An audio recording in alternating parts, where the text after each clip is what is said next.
Yaxşı. Sınaq 10. Buyurun. Nə problemimiz var? Deyin görüm.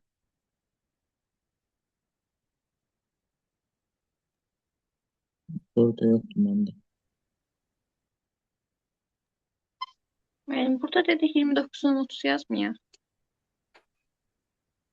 29-dan 30-a gələk çataq baxarıq. Şifahi bir baxarıq. Var Yoxdur, ora qədər. 29-30-da? Yoxdur. Yox.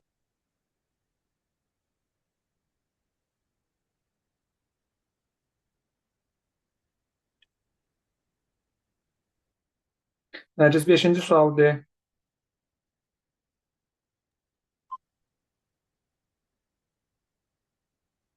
İki, lokal şəbəkədə topologiyaları müəyyən elə. Burada lokal şəbəkədəki topologiyalar ulduz, şin, halqa 2, 4, 5.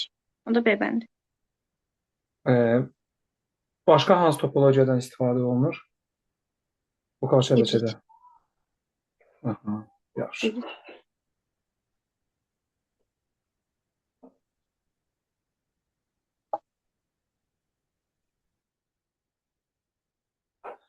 Mişal 8-ci sualda sən bax.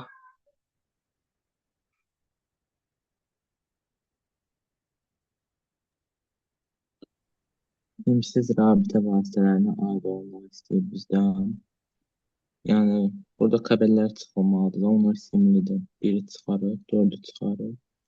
P2 mikrodalğa radiosignal. Page rabitə vasitələri, mikrodalğalar, radio siqnallar. Variantımız nə oldu? Y variantı. Nərgiz 9-a da sən bax. 9-cu sualda da iki web səhifəyə qrafik fayl yerləşdirmək üçün düzgün HTML kodunu müəyyən edin. Burada image source ilə başlamalıdır. O da SVC ilə işarə olunmalıdır. Sonra başlayırıq. Demək, burada A variantı gedir, çünki SVC olmalıydı. Sonra B variantında image ref yox, A ref ilə işarələnməlidir. Ona görə B variantı gedir. Sonra Y variantı da həmçinin gedir. Qalırıq C ilə D-nin arasında. C variantında sonuna baxanda bağlı image ilə orada elə olmamalıydı da D variantındakı kimi olmalıdır. Ona görə D variantı. İmecin bağlanan tegi yoxdur. Evet. Ha, D yazacaq, değil mi?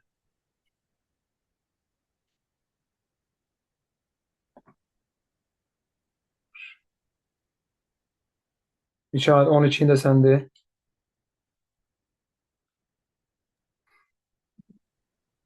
Deməli, doğru istinad deyil. İstinad A hərflə olurdu. Yəni, ona görə A variantı, C variantı və Y variantı getdi. Qaldı B və D.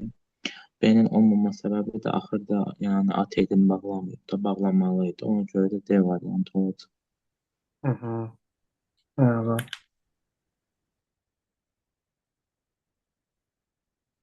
Nərgiz 14-ü də səndə.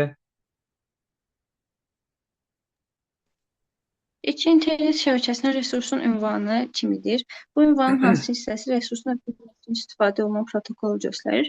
Burada protokol HTTP olan hissədir. Orada elə birinci HTTP-C variantı. Bəli. Bəli.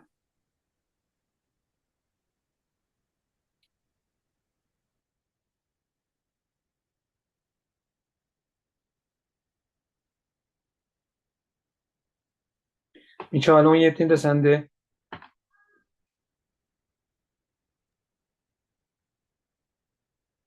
BDU.az saytında yerləşdirilmiş ftp.jpg adlı statik qrafik fayla HTTP protokolu ilə doğru müraciəti müəyyən edin. Deməli, başda HTTP olmalıdır. Ona görə A-nı, B-ni, Y-ni silirik. Qalır C və D variantları. BDU.az saytında yerləşdirildiyi üçün birinci BDU gəlməlidir, sonra FTP gəlməlidir. Bəli, yəni failin adı həmişə onsuz da sonda olur. Bu şəkildə də baxa bilərik.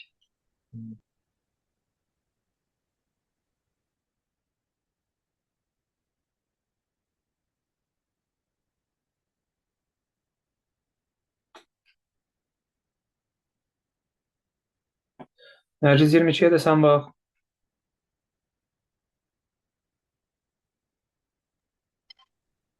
Demək, 22-ci sualı deyir ki, veb səhifə yazışı zamanı nisbi ünvan səhv yazılırsa, bu şəklin yerinə hansı yazıcı görünür?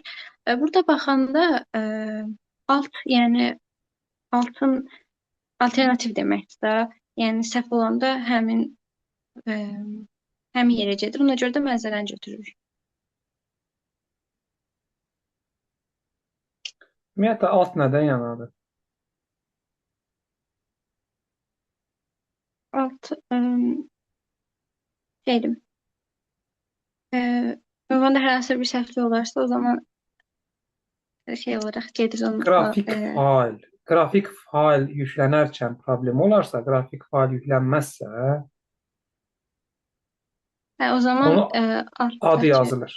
Alt atributuna nə yazmışıqsa, o qeyd olunur orada web səhifədə. Bəli. C variantı.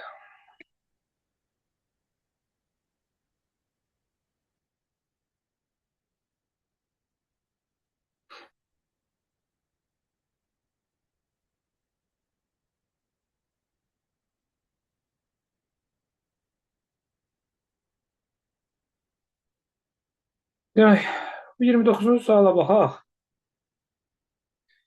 Cari HTML səhifəsi ilə eyni qovluqda olan .png faylı istinad göstəricisini. İstinad göstəricisi, yəni bunun üzərində tıkıldadanda istinadımız haradısa ora geçsin. Sadəcə book.png-nin üzərində tıkıldadanda. Ünvandakı izah.mp4 fayılına istinad formalaşdırmaq üçün. İzah.mp4 fayılına istinad formalaşdırmaq üçün nə etməliyik? Deməliyik ki, A, ref bərabərdir. İzah.mp4 bağladıq. Ondan sonra book.png-yə yazırıq. Book.png-nin üzərində tıkıldadanda bizi aparacaq. Bax, bu ünvandakı izah.mp4-də. Bu belə. Gəldik 30-cu suala. Bunu HTML kodunu yazarkən nə edəcəyik? HTML ilə açırıq, demişik HTML ilə bağlayırıq. HTML açdıq. Bir head hissəsindən ibarət olur, bir də body hissəsindən. Head hissəsində görürsünüz, bura Phoenix yazıb. Bunu head'in içərisində title veririk. Title bərabərdir Phoenix yazırıq. Title bərabərdir Phoenix. Bunu qeyd eləməsək, bura təsadüfi simvollar düşəcək. Phoenix düşməyəcək. Title'ı bağladıq, head'i bağladıq, body'ni açdıq. Body'nin içərisində table açırıq. Çünki bizim cədvəlimiz var. Cədvəlin xəttləri var. Onu da border ilə veririk. Border bərabərdir, tutaq ki, 1 yazdıq. Fikir verirsinizsə, 3 dənə sətirdən ibarətdir. 3 dənə də sütunla. Sətirləri nə ilə verdik? TR ilə. TR ilə açdıq bir sətri. Sətrin içərisində, bax, bu birinci sətrin içərisində nə var? Sütun başlıqları var. Sütun başlıqları nə ilə verdik? TH ilə. Sətrini açdıq, sətrin içində yazdıq TH, name, açdıq, bağladıq. TH açdıq, surname, bağladıq. Açdıq TH ilə fon, bağladıq. Ondan sonra sətrimizi TR-i bağladıq. İkinci sətri açdıq, TR ilə sətri açdıq. Burada artıq bunlar sütun başlığı deyil. Bunlar xanalardır. Xanaları nə ilə verirdik? TD ilə. TH-ın yerinə burada TD yazdıq. İkinci sətirdə. Eyni ilə burada. Üçüncü sətirdə TH-ın yerinə TR yazdıq. Yenə üçüncü sətrimizi də bağladıq. Üçüncü sətri bağlayandan sonra body'ni bağladıq. Table'ı bağladıq, body'ni bağladıq. Bundan sonra HTML-i bağladıq. Bu şəkildə. Yaxşı, bu da oldu bizim hansı sınağımız? 10-cu sınağımız.